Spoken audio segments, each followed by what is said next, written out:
instrumentarios que no solo nos permiten imaginarnos y dilucidarnos la función del corazón o el funcionamiento, sino que nos permiten ver en tiempo real qué es lo que está pasando.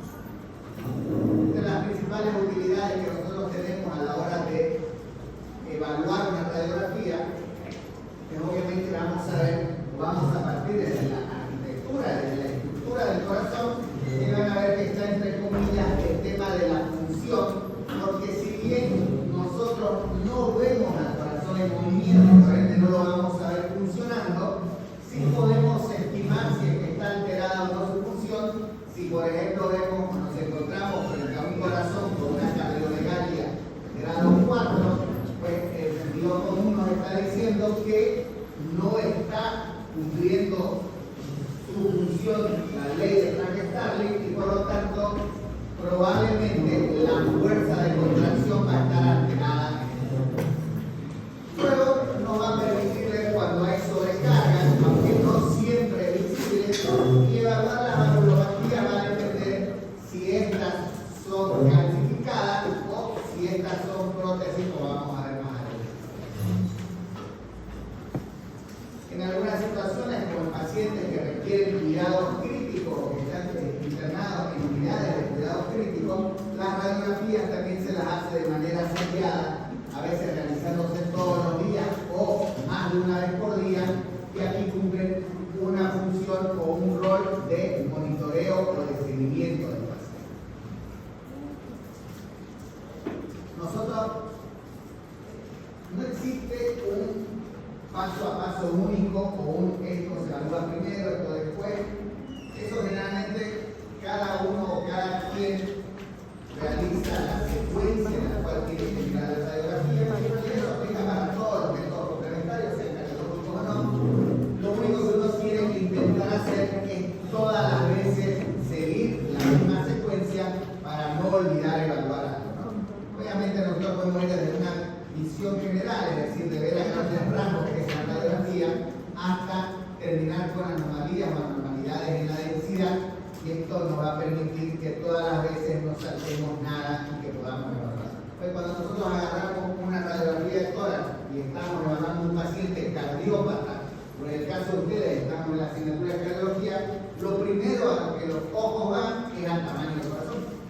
Y muchas veces, no está mal que sea lo primero que veamos, pero muchas veces nos quedamos en solo ver el tamaño del corazón y tratar de estimar cuán grande es ese corazón, es decir, ver si hay o no cardiomegalia, y nos olvidamos que la radiografía también nos va a brindar mucha otra información que va más allá, ¿no? Obviamente, lo ideal sería ver un corazón que esté todo señalado.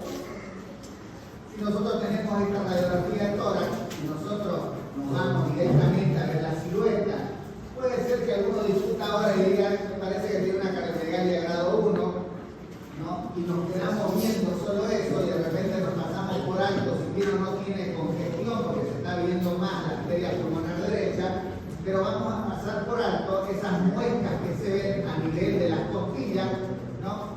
Y que nos está hablando de, sin hacer nada más de métodos complementarios, nos está hablando de que este paciente tiene una coartación de aorta, ¿no? Entonces, esto no lo podemos pasar por de largo si no vemos las costillas y no estamos haciendo una primera visión general y nos vamos directamente a evaluar lo que vendría a ser la silueta o el tamaño del corazón. Pasamos por alto estas muestras, ¿no? Cuando hablamos de la vasculatura la vasculatura pulmonar, habitualmente, a más de ver el botón pulmonar, es decir, cuando vemos la bifurcación de la arteria pulmonar, que eso lo vemos por arriba del botón auricular o del botón de la aureola, nosotros no vamos a poder de manera rutinaria visualizar las arterias pulmonares, más aún si hablamos de las ramas pulmonares, y cuando estas sean fácilmente visibles, como en este caso, ¿no? Nos va a estar hablando de congestión, de aumento de la presión dentro de las arterias pulmonares, ¿no? Y obviamente en la imagen de la derecha, demuestra visto desde acá desde la derecha, ustedes los ojos se pueden ir directamente hacia el tamaño del corazón. y ven cómo ese ventrículo izquierdo está tocando la pared del tórax y sin hacer ninguna medida, yo sé que tiene cardiomegalia. Solo viendo que supera la velocidad del tórax. Pero eso me está mostrando, como le decía al inicio, que hay una alteración de la función, que hay una sobrecarga y por ende tiene sentido que sí pueda visualizar la arteria pulmonar derecha. Es más, puedo ver el botón de la arteria pulmonar y sigue muy notoriamente arriba del rectángulo que dice AP derecha, y esto es porque hay un aumento de las presiones y por ende también congestión a nivel de la arteria pulmonar. Causas que incrementan o que van a disminuir la vasculatura pulmonar, hay varias, todas estas tienen que ver con cuán sobrecargado o no va a estar la vasculatura pulmonar, ¿no? Y en este caso, por ejemplo, en la imagen de la izquierda, como podemos ver nítidamente el largo de la arteria pulmonar. Vemos la rama pulmonar derecha, la rama pulmonar izquierda, además en la rama pulmonar izquierda casi vemos hasta la base del pulmón las subramas, ¿no? Vemos el botón pulmonar muy bien identificado, ¿no? Y en el lado izquierdo podemos ver tanto la rama de la arteria pulmonar izquierda como la rama de la arteria pulmonar derecha, y esto que rutinariamente no lo veríamos en una radiografía, en este caso ya están viendo que nos está señalando que hay aumento de la congestión. En el caso del parénquima pulmonar, a diferencia de neumología, nosotros no vamos a ver el tema de condensación, es decir, no vamos a ver infecciones. No significa que estas no repercutan en el territorio cardiovascular, porque si van, la primera causa de rehospitalización en pacientes con insuficiencia cardíaca es la neumonía. Por ende también tenemos que saber identificar condensaciones pulmonares. Pero para fines prácticos, lo que nosotros buscamos a nivel cardiovascular es la presencia de agua donde debería haber aire, ¿no? O donde debería haber parénquima. Eso nos está hablando de edema pulmonar. En este caso ustedes ven el edema en ese territorio que debería ser totalmente negro, en ese color blanquecino algodonoso, y nos está diciendo que ese tejido, tanto parenquimatoso en una situación aún más grave, tejido espacio alveolar, está siendo ocupado por agua. Lo mismo en la imagen del lado izquierdo, y obviamente ya complementando la imagen o complementando lo que pasa en el corazón, podemos entender por qué hay esa congestión pulmonar. Y aquí recién nosotros entramos a ver el área cardíaca y a ver si tenemos, o poder evaluar si tenemos cardiomegalia. Y para eso tenemos que ser lo más objetivos posible. Y para poder calcular el área cardíaca no es nada complicado. Debemos rayar la radiografía lamentablemente y tenemos que trazar una línea media o una línea en el medio del medio, una línea en el medio del mediastino. Y esa va a ser nuestra fuente de nuestra línea de referencia, y de ahí vamos a tomar el punto más distal hacia la derecha y el punto más distal hacia la izquierda. Y vamos a tener una línea A, una línea B, y de pared a pared interna, que va a ser todo el tórax, vamos a tener una línea C. Y esto nos va a permitir hacer una fórmula sencilla de A más B sobre C. ¿Cuál es la finalidad? Calcular si el área cardíaca ocupa, o el corazón ocupa, más del 50% del espacio torácico. Es decir, si el corazón supera la mitad del tórax. Si hablamos a nivel de índice, estaríamos hablando del 0,5. Mientras esté contenido dentro de este 0,5, es decir, mientras ocupe menos del 50% de toda la cavidad torácica, o mientras no supere un hemitórax, esa área cardíaca o esa silueta cardíaca va a estar dentro del parámetro normal. El momento que se incremente o que supere este parámetro de referencia, vamos a estar hablando de cardiomegalia, crecimiento del corazón. Ya veremos más adelante y después de la patología qué estructura es la que va a crecer. Y en nuestro territorio boliviano, el Chagas, o la enfermedad de Chagas-Massa, es la principal o la primera causa de crecimiento de las cavidades, ¿no? Sea ventrículo, sea aurícula o sea las cuatro cavidades. Y vemos que estamos en un grado 1 de 0,51 a 0,55, un grado 2 hasta 0,60, un grado 3 hasta 0,65 y será un grado 4 cuando la cardiomegalia supere el 65% del espacio torácico. Pero van a haber situaciones en las corazón pareciera que está escondido, porque no lo estamos viendo con tanta facilidad. En este caso el corazón está escondido porque por la disposición que tiene la caja torácica, en este caso por un paciente glucematoso, pues está traccionado hacia arriba y eso verticaliza el corazón. Y como ya sabíamos al inicio que el corazón está en el centro, al verticalizar, pues la punta vuelve hacia el medio y pareciera que se esconde dentro del mediastino, pero no es que el corazón se ha achicado ni que se hizo más pequeño ni nada de eso, sino simplemente al verticalizarse porque se ha suspendido, se ha traccionado hacia arriba, es más que parezca o se mimetice dentro del mediastino. En cambio, sin hacer ningún cálculo preciso en la radiografía del medio, tenemos ahí un área cardíaca que básicamente ocupa 2/3 partes de todo el tórax, ¿no? Independientemente de la forma que tenga. Entonces nosotros tenemos que, de manera objetiva, tratar de identificar el índice cardiotorácico. Y cuando ustedes vean sus pacientes, no solo en la práctica es lo de menos, sino en su actividad ya laboral, ustedes tienen que hacer el cálculo objetivo del área cardíaca, porque es lo que nos va a permitir identificar si existe o no presencia de cardiopatía. Hoy en día pues, es más fácil pedir un ecocardiograma, ¿no? El ecocardiograma me va a medir cada cavidad de manera separada, además que me va a permitir ver cada cavidad tanto en la fase sistólica como en la fase diastólica, y además de eso me va a permitir evaluar cada pared por separado. En cambio, en la radiografía yo no veo las paredes, yo veo la silueta en general, y dependiendo qué parte de esa silueta, como vamos a ver más adelante, es la que está modificada, yo voy a poder estimar, no siempre se va a acompañar de la realidad, pero voy a poder estimar qué espacio, qué calidad o qué estructura es la que está afectada. En este caso, ver la posición y el área cardíaca es sencillo porque podemos ver esas 4 estructuras ajenas a lo que es un corazón normal. Son 4 anillos, como pueden ver, que por la diferencia de densidad nos queda claro que son metálicos y nos está mostrando la presencia de las 4 válvulas. Entonces me permite identificar, porque son reemplazos valvulares, me permite identificar la posición que tienen las 4 válvulas, tanto las válvulas auriculoventriculares como las válvulas simboleas. Y al ver en este momento esta imagen valvular protésica y metálica, también me permite comprender cómo el plano valvular es uno solo, ¿no? Fíjense, todos los anillos protésicos están en un solo plano.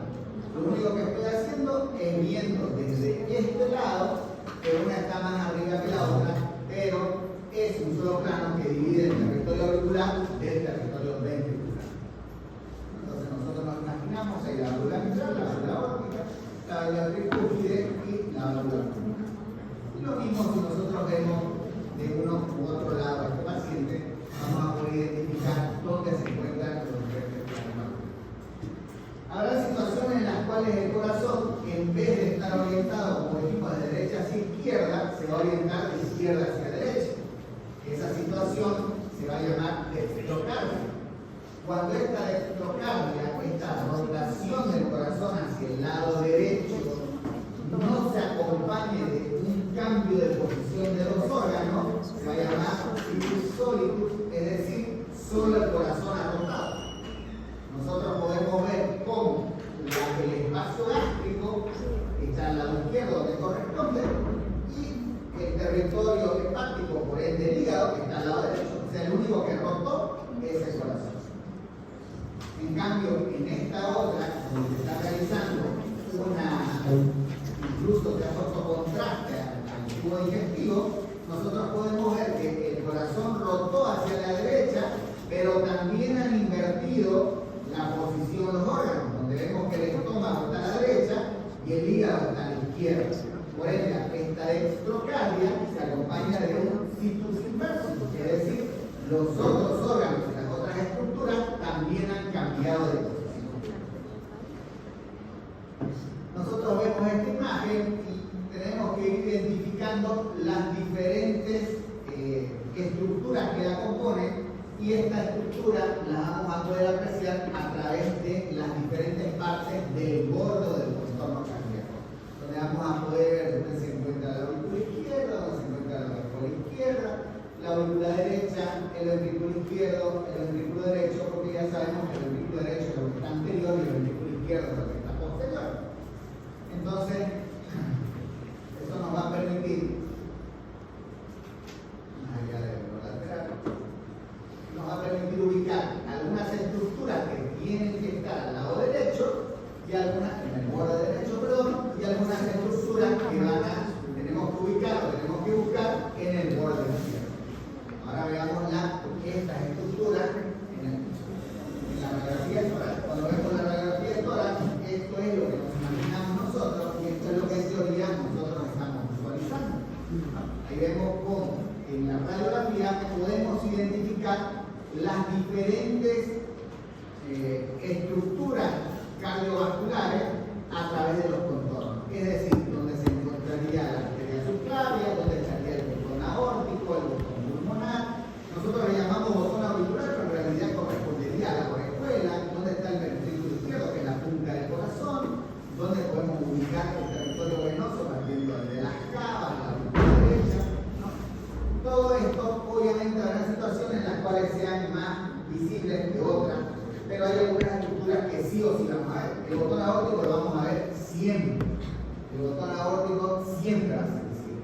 Que sea más o menos prominente es otro tema, pero siempre lo vamos a ver. El botón pulmonar vamos a inferir que está en ese lugar, pero probablemente no siempre lo vayamos a ver. El botón aórtico, el botón auricular, sí lo vamos a ver. Hay una discusión entre que ustedes me digan, pero no es la aurícula, es la orejuela, no importa, es territorio auricular izquierdo. La punta del corazón la vamos a ver siempre y todo lo demás que está de frente, pues lo vamos a, ya sabemos que es la aurícula, el ventrículo derecho y acá el ventrículo izquierdo.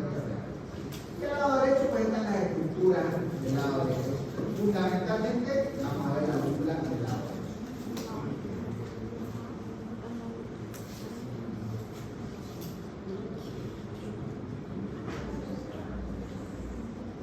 Nosotros vemos una radiografía lateral del perfil, pues vamos a ver las mismas estructuras. Es más, fíjense cómo ahí se trata de identificar incluso cómo desciende la arteria descendente anterior en el surco interventricular. Vemos las diferentes estructuras, pero vamos a ver en el movimiento específico. Y miren, en esta radiografía, cómo podemos ver este agrupamiento del ventrículo izquierdo, ¿no? Y obviamente altera la forma del ventrículo izquierdo y eso nos permite identificar que es una aneurisma del ventrículo izquierdo. Ahí vemos el aneurisma, lo vemos en la vía lateral.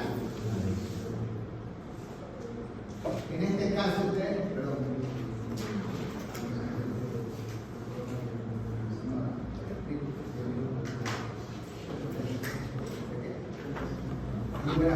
¿Cómo llega a producirse un aneurisma en el ventrículo izquierdo? Esa es muy buena pregunta porque uno se imagina el ventrículo izquierdo y el ventrículo izquierdo es una masa muscular que difícilmente la voy a distorsionar. Entonces, para yo distorsionar la masa ventricular, lo primero que tengo que hacer es matar la masa ventricular. Es decir, un músculo que se contraía normalmente, que es la contracción normal, al sufrir va a ser hipoquinesia, disminución en la contracción. Si ese tejido sigue sufriendo, va a ser aquinesia, no se va a contraer nada. Pero esa aquinesia, esa muerte muscular, en cualquier otro territorio va acompañada de atrofia. Si el tejido muere, el tejido vivo muere, va acompañado de esta atrofia. Y esta atrofia que la produce la necrosis, en el ventrículo lo que lleva es adelgazamiento de la pared. Esa estructura que era gruesa, muscular, se va a adelgazar. Y da el siguiente paso, que es, además de haberse dilatado por la muerte del tejido, en el momento en el que se contrae, se ha debilitado tanto la pared que se hace como un chichón, se abomba. No como una bolsa, se hace como un chichón, como un abombamiento. Eso se llama disquinesia. Y eso es lo que da lugar a la aneurisma. Una dilatación que tiene como punto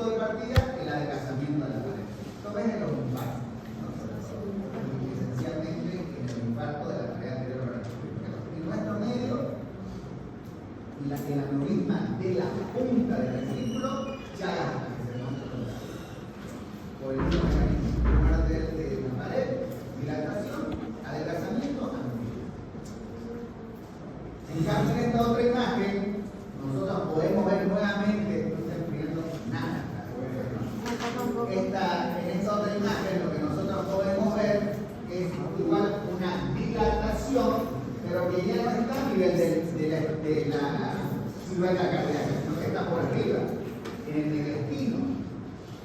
Si está a nivel del mediastino, en nuestro medio, ¿sí? En el mediastino, todo ensanchamiento del mediastino es un aneurisma que compromete la aorta hasta que se demuestre lo contrario. ¿Por qué? Porque la aorta ocupa el mediastino tanto en su ascenso como en su descenso. Entonces, la aorta está ocupando el mediastino. Esto es un aneurisma de aorta. Cada vez visto con menos frecuencia en la responsabilidad de la sífilis, el aneurisma sifilítico, porque hoy con el tratamiento antibiótico, la sífilis hay que tener mala suerte, hay que vivir alejado de la ciudad para que alguien que tenga sífilis termine con complicaciones cardíacas. Pero no es la única causa de aneurisma. Hoy he hecho cateterismo un paciente que tenía una pelota de fútbol por aorta y eso es un aneurisma. Habría que investigar con los médicos cuál es la causa, pero es una dilatación de la aorta que supera el 50% del diámetro normal. Eso es una aneurisma. Cualquier parte, en cualquier territorio, puede ser ascendente, descendente, desviado, como puede ser que abarque tanto la porción ascendente como la porción descendente. La aneurisma se puede presentar en cualquier parte. En este caso, simplemente es una aneurisma una aorta sifilítica que cada vez es menos frecuente. Ojo, no digo que los aneurismas sean cada vez menos frecuentes, sino que la causa del aneurisma sea la sífilis, es lo que es cada vez menos frecuente. Y luego vemos estas anomalías en la densidad. Nosotros podemos no tener idea de qué estamos viendo. Podemos tener esa situación. Pero lo que no nos puede pasar por alto es que hay unas densidades que son totalmente diferentes a la densidad del hueso, a la densidad del aire, a la densidad de la sangre, ¿no? Por lo tanto, yo puede ser que no sepa si eso que estoy viendo allá, ese rectángulo o ese cuadradito, yo puedo no saber si está sobre el paciente, por debajo del paciente o dentro del paciente, pero sí sé que es una estructura diferente a la del cuerpo del paciente, ¿no? Obviamente ya cuando ustedes terminen esta asignatura, ya van a dominar que eso es un marcapaso, que en realidad más parece un cardiodesfibrilador, y ahí podemos ver el cable como está lanzado hacia el inicio del seno coronario, podemos ver los anillos protésicos de la válvula y podemos ver la sutura mecánica, que es la sutura mecánica, que es de la cirugía de la esternotomía. Estas válvulas se notan mucho más, porque son válvulas más antiguas, porque no son de esa forma, pero podemos ver las válvulas, podemos ver la sutura, fíjense el alambre con el cual cierran el esternón, se nota muy claro. ¿Pudiste perder ahí? No. O sea, quiero girar, pero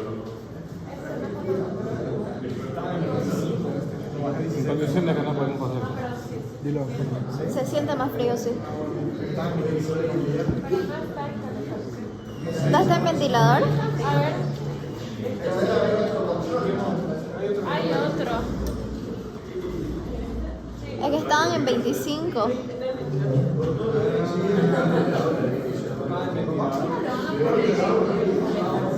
Exíjame más aulas. Las otras aulas, sus aires son súper fríos. Lo pasemos ahora, ahí en el...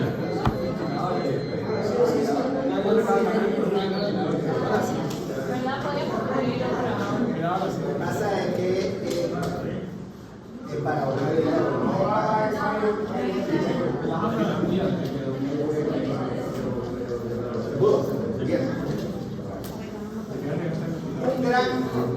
un gran avance en los métodos complementarios en cardiología fue el desarrollo, el descubrimiento, como quieran ver, de la ecocardiografía.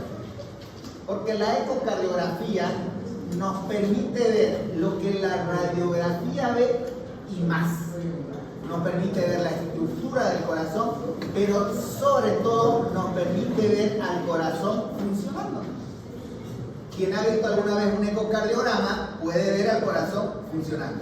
Y no solo funcionando, sino que uno puede medir diferentes estructuras, diferentes presiones y diferentes velocidades que nos van a llevar a tener una idea más clara del funcionamiento del corazón. Si nosotros tenemos una persona, sea o no sea paciente, pero si nosotros tenemos una persona que está acostada en la camilla, ¿no? Nosotros vamos a evaluar a través de un transductor, que es el que emite la señal o la onda de ultrasonido, y este ultrasonido va a atravesar desde el tórax hasta atrás. Y normalmente veríamos esa estructura, veríamos la pared torácica, veríamos el ventrículo derecho, el septum interventricular, el ventrículo izquierdo, todo atravesado por la señal de ultrasonido. Y hoy pues es sencillo y van a ver cómo ya no se necesita de la imaginación para poder evaluar o para poder revisar un ecocardiograma. Pero en un inicio, esto era un ecocardiograma. O sea, que era un tema de cuestión de fe, los ecocardiografistas que nos digan este puntito está más menos grande, por lo tanto esta cavidad o esta válvula está más menos funcionando. Eso era el modo B, ¿no? Una gran evolución fue pasar de la puntita a un cambio en las densidades o en el registro, y donde todos abrimos los ojos y dijimos ya no se trata de una cuestión de fe, sino que sí puedo ver estas estructuras que me diga el ecocardiografista, es el modo M. Porque ustedes pueden ver en el modo M las diferentes paredes y su correlación con esta estructura, ¿no? Aquí podemos ver las paredes y pueden ver incluso la válvula cerrada, la válvula abierta. O sea, ya no nos están mintiendo, lo estamos viendo en el modo M. Pero dio un paso más, que es el ecocardiograma, está en las diferentes formas. Este es el modo M, fíjense, está el ventrículo en sístole y en diástole. Ya no nos mienten, lo estamos viendo. En sístole es cuando se está acercando, en diástole es cuando está separado, ¿no? Entonces estamos viendo la contracción y la relajación. No es mentira. Pero no tiene comparación con esto, que es el eco bidimensional o el eco 2D. Porque aquí sí lo veo al ventrículo seccionado, veo la cavidad ventricular, veo los músculos papilares y no tengo o no necesito mucho más de mi imaginación para poder ver. Y cuando lo veamos en funcionamiento van a ver que es más sencillo todavía. Modo M, fíjense, ahí vemos el ventrículo izquierdo, tanto en la fase diastólica como en la sistólica, vemos el ventrículo derecho, ya sabemos que en el azul y el rojo, si no es el ventrículo derecho y el otro ventrículo izquierdo, tenemos el septum interventricular. Midiendo esa pared, nosotros vamos a saber si esa pared tiene un valor normal o si esa pared está hipertrofiada. Vemos ahí la aurícula izquierda, la derecha, entre el medio del septum interauricular, y ahí vemos el tracto de salida del ventrículo derecho. Entonces, dependiendo, y eso es el lado, todo lo bueno tiene un lado malo, ¿no? El lado negativo del ecocardiograma, como de las ecografías en general, es que es muy operador dependiente. Y aquí nos lo muestra, dependiendo cómo yo sitúo el transductor, cómo lo roto, cómo lo inclino, puedo ver una estructura de frente, perpendicular, oblicua, lateral. Y bueno, aunque yo lo vea, hay parámetros que pueden incluso alterarse la medición, y así yo lo esté viendo, el resultado me puede variar un poco. Y ese es un pequeño problema con las imágenes o con los estudios que son operadores dependientes. Aquí vemos, por ejemplo, esto que se llama el eje largo, y vemos cómo secciona el corazón. Si yo lo secciono así, me va a permitir ver al corazón en su eje largo, ¿no? Y miren, no hay nada que imaginar. Aquí estamos viendo todo. Tenemos el ventrículo izquierdo, tenemos el ventrículo derecho, y entre el ventrículo derecho y el ventrículo izquierdo, ¿qué es lo que estamos viendo? El septum interventricular. Tenemos la aurícula izquierda, y entre la aurícula izquierda y el ventrículo izquierdo, ¿qué estoy viendo? ¿Qué? La válvula auriculoventricular. Y fíjense, aquí está la valva de la válvula auriculoventricular, y aquí está la otra valva de la válvula mitral. Aquí están las cuerdas tendinosas, músculo papilar. O sea, lo estoy viendo, ¿no? Aunque no me lo informe, lo estoy viendo. Y ahí veo la aorta. Es más, puedo ver la aorta como está cerrada. Están las dos valvas unidas haciendo esta línea en el medio. Entonces, eso es lo que me permite ver el eco de dos dimensiones en su eje largo. Rotando el transductor y posicionándolo de otra forma. Bueno, esto lo discutimos con los ecocardiografistas, que esto ya se aventuran a querer ver las coronarias y eso no es territorio de ellos, pero bueno. Doctor, eso ya es una subespecialidad, ¿no? La ecocardiografía es una subespecialidad. Debería ser. Entonces ahí tenemos las paredes, bueno, pericardio. Ahora fíjense que cambio la posición del transductor, lo estoy viendo desde la punta, entonces estoy seccionando de manera diferente y veo un eje de 4 cámaras. Se ve el corazón en sus 4 cámaras. Veo la aurícula izquierda, la aurícula derecha, aurícula izquierda, aurícula derecha, septum interauricular, ventrículo izquierdo, ventrículo derecho, septum interauricular, válvula tricúspide, válvula mitral, o sea, está todo. No hay imaginación que cuenta acá.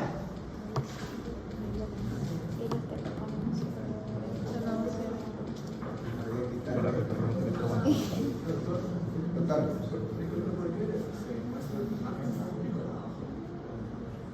Así se proyecta la imagen del ecocardiograma, ¿sí? Por el procesamiento de la imagen. Pero hoy los nuevos ecocardiogramas te permiten invertir la imagen. Vos le das a algún botón y se invierte. Pero ya todo el mundo está acostumbrado a verlo así.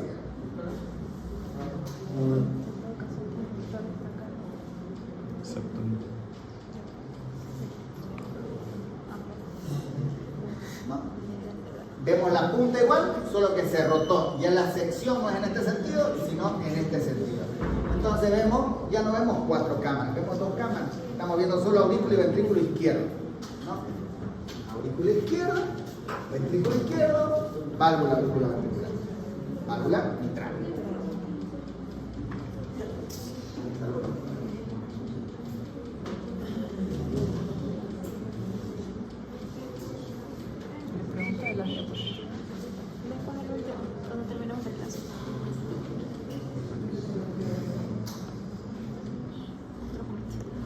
Miren esta imagen de interesante, ¿no? Esta imagen nos permite el ventrículo derecho, ventrículo izquierdo, las mismas 4 cámaras con una pequeña diferencia. Lo estoy viendo desde la región subdiafragmática, lo estoy viendo desde acá, ya no lo veo desde acá, lo veo de acá. ¿Cuál es la utilidad de este a diferencia del anterior? Que me va a permitir ver de manera directa la separación entre la aurícula derecha y la aurícula izquierda. ¿Útil en qué situación? Cuando yo sospecho que hay una comunicación interauricular, porque voy a poder ver si realmente esa pared está íntegra o hay comunicación.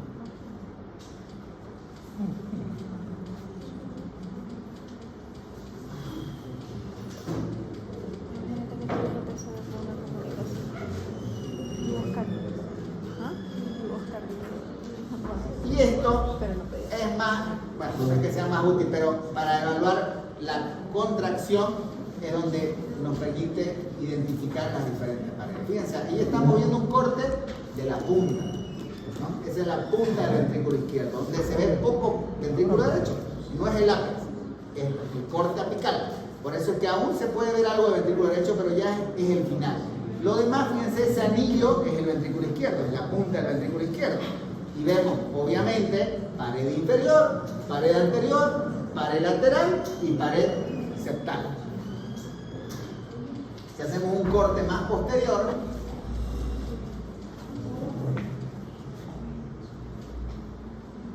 bueno, en este caso ya es la puntita, ¿no? Es el ápex, no hay nada de ventrículo derecho. Es pared anterior, pared lateral, pared inferior y pared septal. Todo lo que vemos en el electrocardiograma. Pero, fíjense esta imagen. Esta imagen se llama un eje de 5 cámaras. ¿Por qué? Miren cómo se ve de hermosa la aorta. No la veo, doctor. Una valva, otra valva, 3 valvas. Su cierre trivalvar. ¿Sí? Espectacular la válvula aórtica. Y la estamos viendo de frente.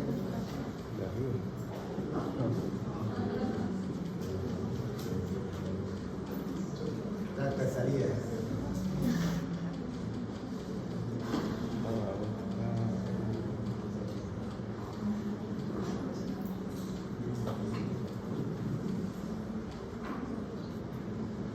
Miren acá, miren qué bonito.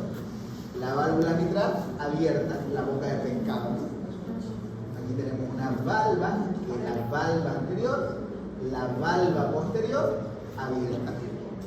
válvula mitral abierta. Es el tracto de salida del ventrículo izquierdo y arriba del ventrículo derecho. Por ende sabemos que, viendo de otra forma, este es el septum, este es la pared lateral. No, lo estamos viendo rotado.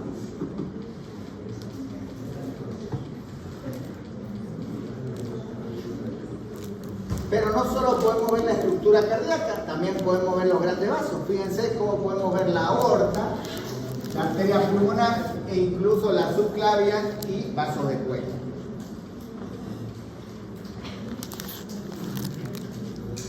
Eso es el eco de 2 dimensiones, el eco 2D, que es el gran avance en la ecocardiografía. Pero no se queda ahí. Nosotros podemos ver, con ustedes vimos en la primera clase, creo, el ejemplo de levantar la pesa, ¿no? Y la sincronía. ¿Sí? Bueno, miren cómo se ve un músculo cardíaco con asincronía. Fíjense, cada uno de los colores, ven que está en esa punta de ventrículo, tiene color celeste, rosado, amarillo, verde, y cada uno de estos colores es una de estas onditas. ¿No? Esto nos está mostrando cómo se ha perdido la sincronía. No es que todo se está moviendo de manera armónica. Cada uno se está contrayendo, cada segmento se está contrayendo a un tiempo y a una velocidad diferente, y eso hace que estas ondas se registren como sea. Cuando nosotros hacemos tratamiento de resincronización, que eso se hace en el tratamiento de la insuficiencia cardíaca, convertimos esto en esto. Recuperamos la armonización, la armonía a la hora de la contracción. La sincronía. La sincronía, volvemos a darle la secuencia fisiológica, y eso no. Bueno, escuchen, porque si no terminamos esto, no estoy aprendiendo para mí, esto es para ustedes. Si no, estamos perdiendo el tiempo. Digamos, ¿no? Yo sé que tienen otras materias, tienen otras cosas que hacer, pero pueden salirse, yo no tengo ningún lío. Entonces, cuando vemos esto de la sincronía, la utilidad es volver a recuperar la contracción del corazón sin recuperar células muertas. Y eso es lo que a veces como cardiólogos nos cuesta comprender. ¿Cómo yo puedo recuperar la fuerza del corazón sin recuperar células muertas? Si yo tenía 10 células vivas, no es que con la sincronía voy a tener 15 células vivas. La única diferencia es que al colocar más cables al corazón y decirle cuándo o a qué velocidad cada cable tiene que mandar un impulso, voy a tratar de que haya una armonía, haya una secuencia a la hora de contraerse, y van a ser las mismas 10 células que estaban vivas que van a mejorar la fuerza. Y eso le cambia no solo la calidad de vida al paciente, sino que le cambia el pronóstico. Los pacientes se mueren menos. Y es una tontería hacerlo. ¿Por qué? Porque se juega, no literalmente, pero se juega con el tema de los electrodos de un marcapaso para que haya una mejor contracción del ventrículo. Y lo podemos evidenciar o hacer el seguimiento con ecocardio. Y nos queda evidente. Aquí vemos toda esta anarquía, pero allá vemos esa secuencia. Si quieren, no veamos las ondas, veamos los colores. Los colores nos están indicando cuán alejado está la actividad de un segmento del otro. ¿No? Vemos el cambio de uno al cambio del otro. Pero también el ecocardiograma nos va a permitir evaluar que la segmentación del ventrículo, que hablábamos de que lo divide, que separa el ventrículo en 17 segmentos, nos va a permitir evaluar el sufrimiento y la relación con las diferentes arterias. Y si nosotros tenemos en cuenta que hay una pared anterior, una pared inferior, una pared lateral y una pared septal, y ven cada uno de los segmentos están numerados, ¿no? Esta segmentación aplica para ecocardio, aplica para cámara gamma, aplica para resonancia, aplica para PET. Entonces, si la pared inferior es la que está afectada, yo sé que el problema está en la coronaria derecha. Si es la pared lateral, sé que la circunfleja. Si es parte de la lateral anterior y parte de la septal, yo sé que también es la coronaria, perdón, es la descendente anterior. Y si es el resto, pues nuevamente será la coronaria derecha. Y como dijimos en la primera clase, el ventrículo derecho depende 100% de la circulación de la coronaria derecha. Entonces, la segmentación que ellos hacen, la hacen de diferentes vistas y nos pueden indicar, no siempre lo hacen. Cuando les pedimos que lo hagan, recién puede, al hacer un ecoestrés, que vamos a ver más adelante, nos van a decir, por ejemplo, el territorio afectado de la pared anterior, en sus segmentos, Y eso nos puede orientar a nosotros, como a la parte clínica en el seguimiento de nuestros pacientes, de sospechar si el problema es de la arteria descendente anterior, circunfleja o coronaria derecha. Es más, podemos estimar a qué nivel de la arteria se encuentra la obstrucción. Lo mismo que se hace con el electro. En el electro uno no solo identifica qué arteria es la culpable, sino uno puede llegar a identificar a qué nivel de la arteria se encuentra la obstrucción. ¿No? Y entonces es como que yo cortara el ventrículo en una base, en un medio, en una región apical y la punta, y todo lo pegara junto, y lo puedo presentar en esto que se llama una imagen de ojo de buey, donde están los 17 segmentos en un solo plano, donde el anillo más distal es la pared, es la porción basal, la porción medial más hacia el centro, apical, y la puntita que es el segmento 17. Y ahí podemos ver muy nítidamente la irrigación que tiene por las diferentes arterias. Rojo descendente anterior, naranja circunfleja y verde coronaria derecha. Un plus de la ecocardiografía fue no quedarse en el 2D y pasar al 3D y 4D, a las 3 dimensiones y a las 4 dimensiones. Y eso es útil en particular a la hora de evaluar las válvulas. Miren de espectacular que se ve esta válvula reconstruida en 3 y 4 dimensiones. La válvula mitral abierta, vemos las dos valvas de la válvula mitral, ¿no? Miren aquí, cerrada y abierta, en una reconstrucción en 4 dimensiones. Además, podemos ver una prótesis. Esta es una válvula protésica, ¿sí? Donde la podemos ver abierta y la podemos ver cerrada. Entonces, el ecocardiograma de 3 y 4 dimensiones nos permite sobre todo ver territorio valvular. ¿Y qué es esta imagen ahora que ustedes dominan ecocardio? Yo sé que todos saben que es un eje largo, pero ¿qué estamos viendo ahí?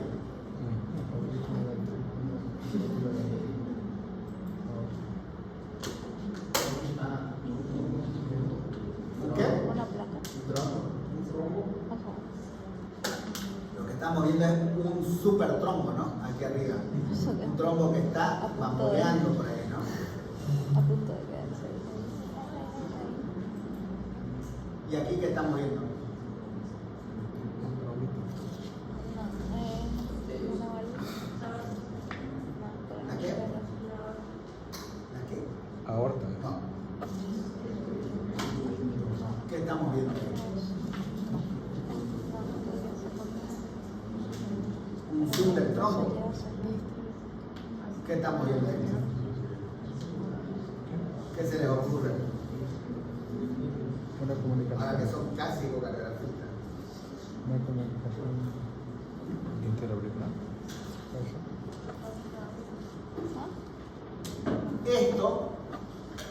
Esto que ven acá, ¿qué es? ¿Qué estructura es? Ese es todo el corazón. Septo. No, eso es el corazón. Esto es el ventrículo izquierdo y esto de acá el ventrículo derecho. Y entonces, ahora veamos de nuevo qué es. Comunicación. ¿Qué es una revolución del ventrículo? No, bueno, y insuficiencia aórtica. ¿Y dónde está la hora? Comunicación auricular. ¿Una qué?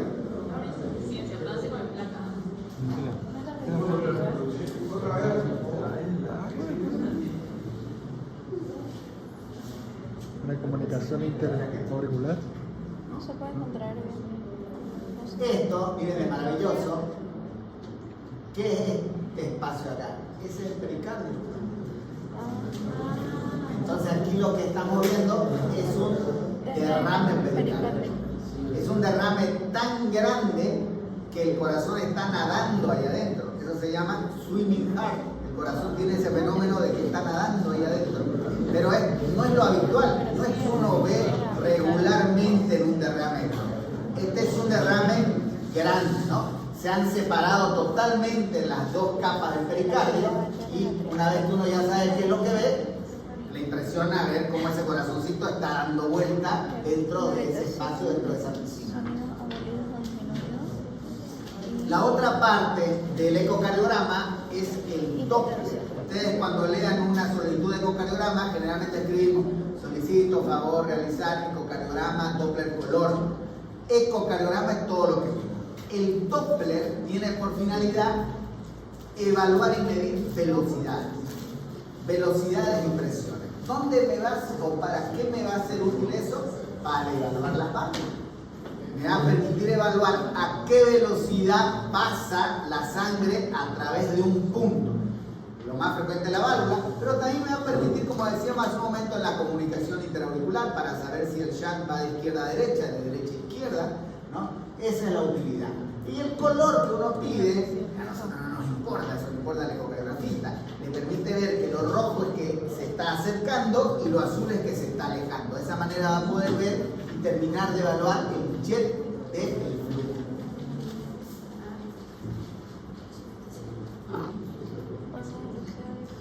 ¿No? Entonces tenemos el registro de los jets, las velocidades, y con eso nos va a permitir, no, aquí fíjense, este es un Doppler, color obviamente, ¿y qué es lo que estamos viendo acá? Aquí lo que nosotros vemos es, hay un punto dado, este es el punto dado. Si nosotros tuviéramos que ver qué está midiendo, por dónde está atravesando el ultrasonido está atravesando esta zona. ¿Y qué nos permite ver? Nos permite ver que la sangre va y viene. Entonces, como decía la doctora, eso es una insuficiencia valvular. Es una insuficiencia de la válvula aórtica, porque cuando la sangre ya no debería volver, la puerta permite que vuelva a ingresar y que vuelva a regresar. El cateterismo, esta es la sala de San Juan de Dios, el cateterismo, si bien no es un estudio como tal, ¿qué? Es una... ¿Qué? ¿Ah? No, ¿qué decir?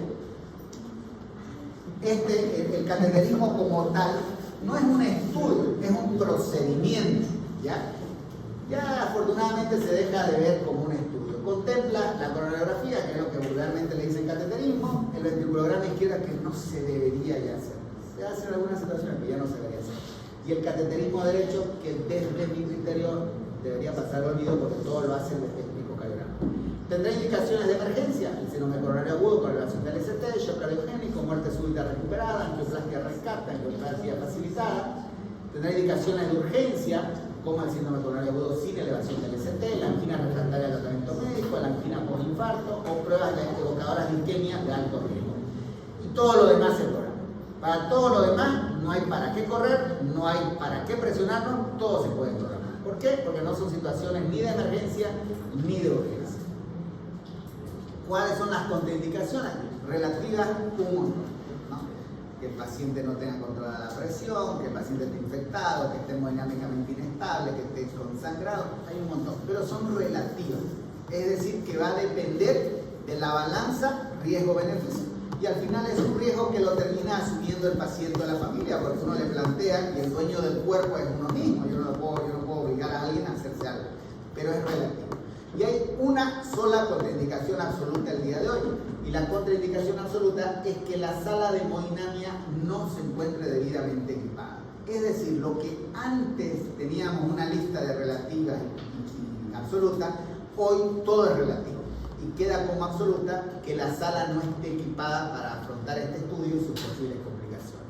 Y cuando hablamos de complicaciones, cuando hablamos con los pacientes de los riesgos que hay, pues hay un montón. Yo puedo dañar la arteria, puedo romper la arteria, puedo mandar un pedazo de colesterol, puedo producir un infarto, puedo producirle la muerte, puedo producirle un sangrado, puedo producirle una arritmia, puedo producirle un edema agudo de pulmón, puedo producirle la perforación del ventrículo, puedo producirle de todo. Son los riesgos. Ahora, que uno se produzca uno en 100.000, uno en 200.000, uno en 300.000, uno en 50.000, desgraciadamente cuando a uno le toca hacer el uno, a nadie le importa el resto. Porque le pasó a uno, digamos, ¿no? A mí como servicio de hemodinamia, saber que en mi hospital se han muerto 2 personas en 8 años me parece fantástico. Desgraciadamente para esas 2 familias, esas 2 personas han sido todo. Entonces ahí es donde se contrapone la estadística con lo que es la vida real. Y a veces te cuesta hacerle entender al paciente que viene para tratarse del infarto, que una complicación puede ser que le generemos un infarto. Eso es el infarto tipo 4. Y lo que hablábamos hace un momento del aneurisma del ventrículo va en función a esto, ¿no? Al haber adelgazamiento de la pared se puede presentar la diskinesia y esto puede llevar a que en vez de que se contraiga o que no haga nada, esa porción se va a bombar y va a quedar dilatada y aguantada. La circulación coronaria, ya lo hemos visto en la primera clase, en realidad la hemos visto en anatomía, la hemos visto en fisiología, ¿verdad? Pero ¿cómo vemos en el cateterismo estas coronarias? La vemos así. Entonces fíjense, el blanco es el tronco de la coronaria izquierda, vemos ahí la arteria descendente anterior, vemos la arteria circunfleja y vemos la arteria coronaria derecha, tal cual nos muestra el dibujo. Veámoslo en vivo y directo en las imágenes que tenemos en nuestro hospital. Vemos la descendente anterior, vemos la circunfleja, todo va a depender de en qué proyección la vemos. Vemos la coronaria derecha, tal cual el dibujo. O sea, es como el eco, le decía, no hay forma de engañar. Doctor, ¿dónde se inyecta el líquido? En la coronaria. El contraste es directo en la coronaria. Yo ingreso con el catéter, me clavo con el catéter en el ósculo de la coronaria y inyecto. Esa es otra complicación. Puedo no haber purgado bien y en vez de puedo meterle aire. ¿Qué ha pasado? Aquí estoy dentro del ventrículo. Fíjense cómo se ve de bonito el ventrículo contrayéndose, casi comprime el pictet y aquí vemos la aorta. Entonces, son cosas que nos permiten hacer el cateterismo. ¿No? Vemos el ventrículo izquierdo, el hermoso que se ve, y aquí vemos la aorta. Espectacular.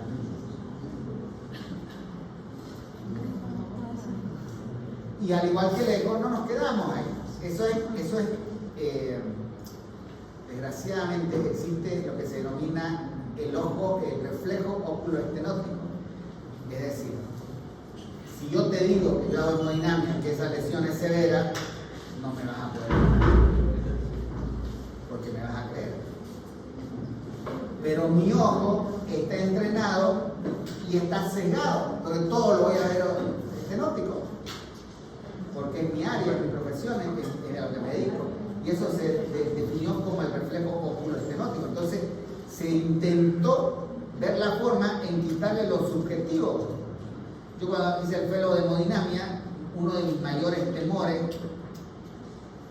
tuve tanto temor para empezar la hemodinamia de no saber, de no llegar a poder tener la capacidad de definir cuánto es una lesión, que hasta tuve una reacción alérgica de piel psicológica, ¿no?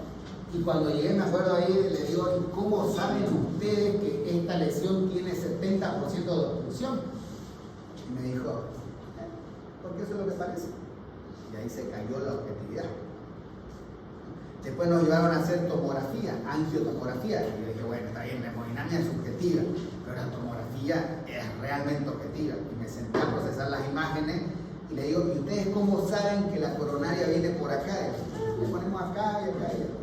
Entonces, todo termina siendo en parte subjetivo y ahí entra, donde el ojo humano entra, ahí entra el sesgo y el error. No se lo dejas a la máquina. Entonces se intentó ver de qué forma yo puedo quitar ese, llamémosle error, pero ese sesgo del operador. Y se hizo el estudio fisiológico. Está bien, vos me decís que es 60% la obstrucción, pero midamos la presión delante de la obstrucción y midamos la presión detrás de la obstrucción y veamos si ese 60% realmente es así, ¿no? Porque donde yo vea que la obstrucción es 70%, voy a colocar stent. Entonces se diseñó esto que se llama FFR, que es un estudio fisiológico, es la reserva fraccional del flujo coronario, donde ya no vale lo que mi ojo ve. Yo lo único que hago es atravesar la obstrucción y mido las presiones. Y el aparato me va a decir, en la medida de las presiones, si la lesión amerita o no tratamiento. ¿Y qué descubrimos en el mundo? De que ponemos más stent de lo que se necesita, por ese reflejo oculoestenótico. Entonces los seguros en otros países dijeron, hagamos el estudio F para todo, porque voy a ahorrar el stent. Porque si vos con tu ojo me ponías 10 stent por semana, con este terminás colocando 2 stent por semana. Por lo tanto, yo como seguro ahorro 8 stent. Y como paciente realmente necesitaba esos 2 stent. Entonces eso me permitió que el estudio electrofisiológico, ¿por qué no el estudio fisiológico de la esclerosis? ¿Por qué no lo hacemos de manera rutinaria en nuestros medios?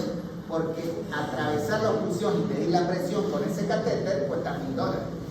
Entonces, explicarle al paciente que yo le tengo que tiene, no a mí, al sistema le tiene que pagar $1000 para que me aclare la duda a mí si es que esa lesión amerita tratamiento o no.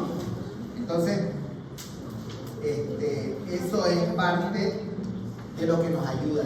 Y avanzamos en esa evaluación fisiológica. Pero luego también nos adentramos en la evaluación de ultrasonido. Empezamos a hacer ecografía dentro de las lesiones.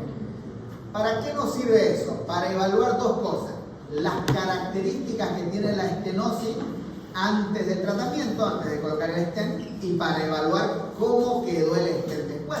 Fíjense de bonito que se ve la coronaria, y la coronaria en este caso la estamos viendo, es como que metamos un transductor dentro de la coronaria y estoy viendo en 360 grados la pared. Y puedo ver dónde hay calcio, puedo ver dónde está rota la pared. Y miren, cuando hago un barrido de esto, fíjense de pared a pared, cómo veo que el espacio está bien, y de repente aquí se hizo la estenosis, y no solo estenosis, aquí veo calcio. Entonces me permite lo que se llama caracterizar la estenosis, ¿no? Y esa caracterización de la estenosis también nos hizo dar cuenta de algo, que colocábamos stent que al ojo parecía que estaban bien, y el IVUS nos mostró que no estaban tan bien puestos, porque el ojo ve biplanar. Veo una imagen de frente, luego angulo el arco y lo veo de lateral, pero esto me está mostrando una imagen en 360 grados. O sea, estoy viendo la circunferencia total de la coronaria, y nos demostró que no colocábamos el stent tan bien como creíamos que colocábamos. Lo que parecía que estaba totalmente impactado, de repente aquí no estaba tan impactado, porque romper ese calcio no es fácil. Cuesta, y a veces al intentar romper el calcio rompo la arteria. Entonces también se avanzó un poco más, y si ya hicimos ecografía intracoronaria, pues avanzamos hacia hacer tomografía intracoronaria. Y esto es el OxyT, que es una tomografía de coherencia óptica. Y la nitidez es impresionante, porque nos permite ver la coronaria, cuando la placa es fibrótica, es una placa dura, cuando esa placa es blanda porque hay mucha grasa, cuando hay coágulos en el interior, y sobre todo nos permite ver cuán bien posicionado está el stent, cuán apegado está a la pared como debería quedar.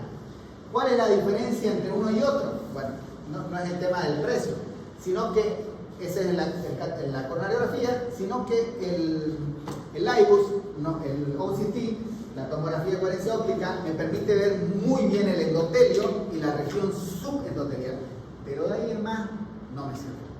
En cambio, el IVUS, que no tiene tan buena definición en comparación con la tomografía, pero sí me permite atravesar toda la pared y me permite evaluar desde el endotelio hasta la superficie. Hay países como Italia donde le hacen cateterismo, le hacen IVUS, le hacen OCT al mismo tiempo y le hacen FFAR. Es decir, el cateterismo $3.000, $1.000 el FFAR, $1.000 el IVUS, pero el seguro les paga. Entonces, si puedes hacerlo, lo haces. En nuestro medio, difícil. Luego tenemos la angiotomografía, que es un cateterismo sin invadir al paciente. Es decir, la inyección, como preguntabas hace un momento, en vez de entrar a la coronaria de manera directa, se inyecta en la vena y se espera. El equipo espera que el contraste llegue donde tiene que llegar, y ahí hace el barrido tomográfico y permite captar todas las imágenes. Una gran ventaja de la tomografía es que a la hora de procesar la imagen, yo puedo procesar, digamos, quise ver coronaria, veo las coronarias, pero me llamó la atención algo del músculo cardíaco, y yo puedo procesar la imagen del músculo cardíaco y también evaluar el músculo o evaluar aorta. O sea, no es que el formato o el patrón en el cual se tomó la imagen solo me permite para eso. Y esa es una gran desventaja de la resonancia. Entonces nos permite evaluar todo lo que es vascular. Hoy se dice que todo lo que es cateterismo diagnóstico debería hacerse por tomografía, y el cateterismo debería ser solo para hacer tratamiento, es decir, colocar. Miren de espectaculares que son las imágenes. Las imágenes tomográficas, y sobre todo mientras más corte tenga el tomógrafo, pues mayor nitidez de la coronaria. Y como hablábamos en el ecocardio, aquí es cero imaginación, lo estoy viendo al corazón en todo su corte. Y lo veo de manera tangencial, de manera coronal, de manera longitudinal, lo veo de todas formas. Tengo el ventrículo izquierdo, el ventrículo derecho, sístole, diástole, veo medida. Lo que sí es que hay diferencia en usar uno u otro tomógrafo. Yo no puedo hacer en cualquier tomógrafo, porque esto, por ejemplo, es una coronaria derecha. Bueno, yo les digo, esta es una coronaria derecha. ¿Me lo pueden discutir? ¿No? No. Sí, claro que sí, porque no lo sé, digamos, ¿no? El mismo paciente, yo les digo, esta es una coronaria derecha. Ya están más convencidos. Y el mismo paciente, yo le digo, esta es una coronaria derecha. Y ahí no hay discusión, porque la estamos viendo. ¿Qué hace la diferencia? La cantidad de cortes del tumor. Por eso es que para evaluar coronarias en tomografía, el tomógrafo tiene que ser al menos de 64 cortes en adelante. Y eso es simplemente por un tema de relación de la velocidad de adquisición versus la velocidad del corazón. Por eso es que en los tomógrafos de 64 cortes al paciente hay que beta bloquearlo, hay que bajarle la frecuencia cardíaca hasta al menos 60 latidos para poder tener imágenes lo más aceptables posible.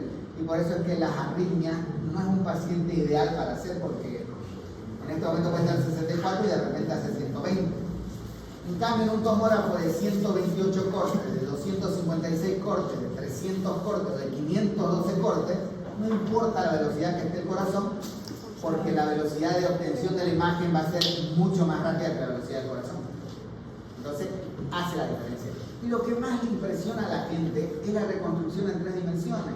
La gente sale excitada con su foto de reconstrucción y estas imágenes no sirven para nada. Esto es marketing puro. Esto es convencer al paciente de lo que te dice es bonito y yo me basé en esto, pero no sirve de nada. Porque el imagenólogo que ve, no ve estas imágenes. Esto es lo que nos da a nosotros como pacientes. El imagenólogo sigue trabajando con estas imágenes tradicionales. Y eso es lo que le evalúa, ¿no? Obviamente que los cortes hacen que no se compare la nitidez de estos cortes coronarios con lo que eran antes.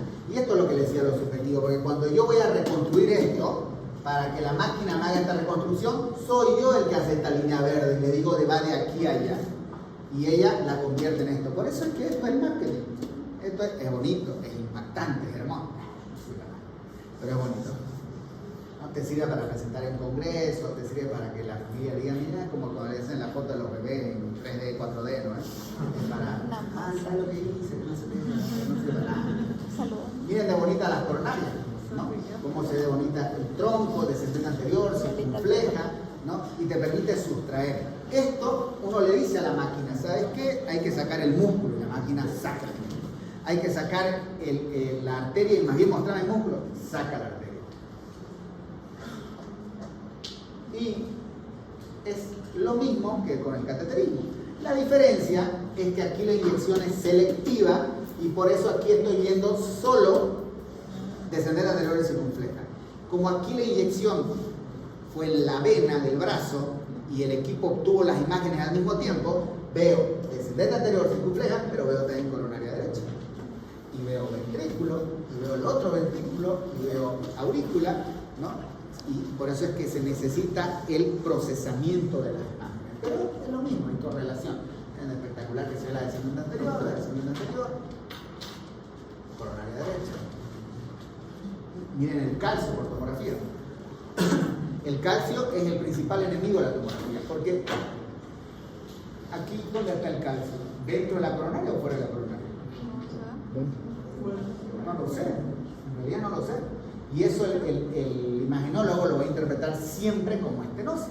Por eso ante un paciente que tiene alta probabilidad de tener calcio, no nos ayuda por el momento de la tomografía. Es decir, un paciente de 90 años no me va a ayudar, porque es muy probable que encuentren calcio en su coronaria e igual termine en cateterismo. Porque si el paciente ven calcio y el imagenólogo informa que hay una estenosis, porque no es culpa de él, es que el equipo tiene la limitación del calcio, no lo voy a dejar, no voy a dejar de sacarme la duda y meterle a un cateterismo para ver si realmente ese calcio está por dentro o por fuera. Entonces, eso también hay que evaluar a la hora de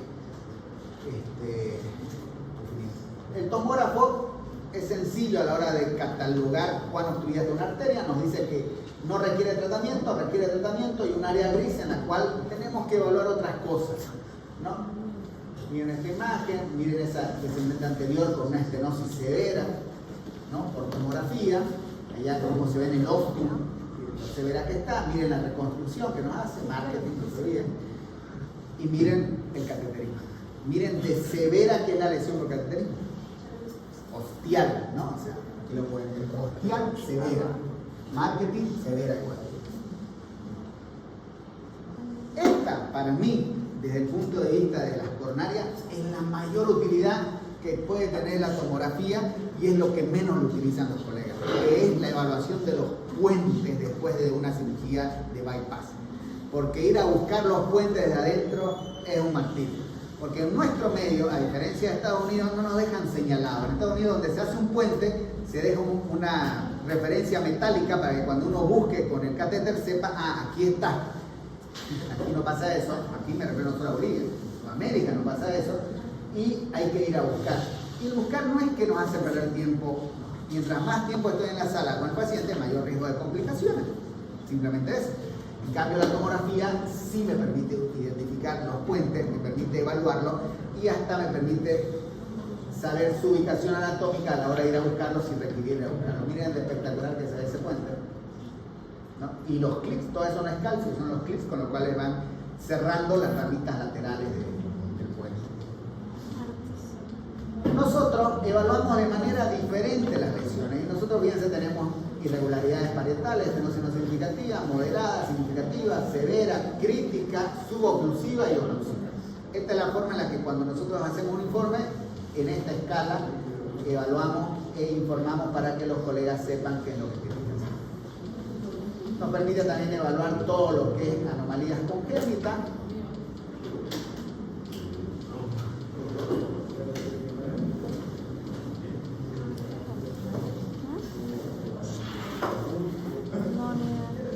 Y antes que se vayan, les muestro la resonancia, bueno, de vasos sanguíneos, aorta, miembros inferiores, los stent grafts, las patologías de aorta, ahí vemos territorio suprapatelar, territorio infrapatelar y la resonancia. La resonancia, sí, es lo mejor que existe para evaluar músculo cardíaco. Ya les dije algunas limitaciones. Desgraciadamente, si yo le pedí al imaginólogo de resonancia que me evalúe arteria y luego se me ocurrió, pucha, ¿sabes qué? Evalué con músculo también. Hay que volver a hacer. Esa es una limitación también. Por eso hay que saber qué es lo que quiero buscar. Y las imágenes no son tan bonitas y el marketing tampoco es tan bonito, pero es el gol estándar para evaluar músculo cardíaco, ¿no? Fíjense las imágenes, son espectaculares, ¿no? Pero nos brindan información. Esto es lo que nos brinda que el cateterismo, que la angiografía no nos brinda. Ustedes ven acá este ventrículo y miren toda la información que podemos obtener. Podemos ver en el ventrículo izquierdo el área que está en riesgo, separar del área que está normal, el área que está en riesgo, es decir, el área que potencialmente va a sufrir y se va a infartar. Nos va a mostrar dónde podemos ver que las coronarias están dejando pasar sangre, pero la microcirculación está afectada y desde luego podemos ver un área cicatrizada. Esa información no la vamos a obtener de ningún lado más que de la resonancia. Y esa es una gran ventaja que nos brinda la resonancia. Fíjense aquí cómo podemos ver hipertrofia del ventrículo, ¿no? Y podemos ver área necrótica relacionada con la hipertrofia del ventrículo, en este caso del septum. Y esta es la reconstrucción en 3D, nada que ver con la tomografía, nada que ver, ¿no? Pero si tenemos que elegir, la resonancia supera la tomografía en músculo. Miren esto, como pueden ver acá, una insuficiencia nuevamente. Aquí está la aurícula izquierda, el ventrículo, la aurícula está vaciando el ventrículo, pero fíjense cuando el ventrículo se contrae, vuelve a hinchar la aurícula y eso es una insuficiencia, en este caso, de la válvula mitral. El ventrículo se contrae y vuelve a dilatar. Eso es porque la sangre está volviendo. Una hipertrofia concéntrica del ventrículo izquierdo, miren el grosor que tiene ese ventrículo izquierdo, la dilatación que tiene ese ventrículo derecho. Bueno, esto ya lo van a ver en las pruebas vocales. ¿Alguna pregunta, alguna duda? Ya están las deportivas, ya están a acá en el folder de incluida esta presentación. Cambio de diapositiva. Eso se lo voy a pasar el enlace por el Porque el neo no es tanto. El neo no es tanto. Ajá, el neo no es ¿En qué carpeta? Neo ya no